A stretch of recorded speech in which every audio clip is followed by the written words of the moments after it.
Dans le futur, je vais dire n'importe quoi, mais peut-être que pour dire qu'on est bien Croc ou Morgane d'un Gadjo ou d'une paille, enfin, quelqu'un avec qui on se la donne, quoi, on pourra dire des trucs comme je le couvre grave, ou je le caffe. Enfin, je sais pas, enfin, je dis n'importe quoi, mais voilà.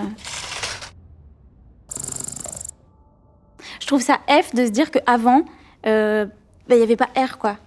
Il y avait des vrais mots. Les gens, ils perdaient v'là le T à tout prononcer, enfin...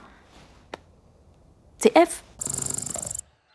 Chaque époque a son lot de tics de langage. Par exemple, dans les années 20, c'était très beaucoup dans l'air du temps de ponctuer ses phrases par voilà quoi ou en mode nanani nanana. Je ne pense pas qu'on ait très beaucoup d'expressions absurdes comme ça en 2081. Mais après tout, peut-être qu'il nous faut attendre 10, 20 ans pour pouvoir se dire oh, ça c'était quand même très beaucoup bizarre de dire ça, peut-être.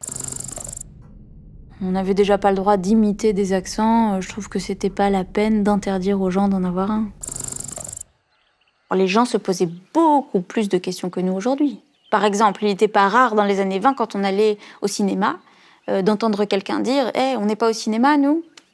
Ou quand on allait en soirée à une fête « hey, on n'est pas en train de faire la fête, nous ?» Bon, voilà, les gens s'interrogeaient. C'est sûr qu'on s'exprimait mieux à l'époque. Hein. Quand on regarde les archives des années 20, c'est très clair qu'il y a eu une manière de parler qui était beaucoup plus claire qu'aujourd'hui. Aujourd'hui, on comprend rien. Pardon ? On s'exprimait mieux avant ? Mais c'est vous le problème, en fait.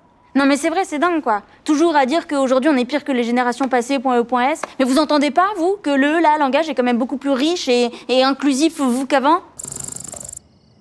On comprend plus grand-chose, quoi. Ouais.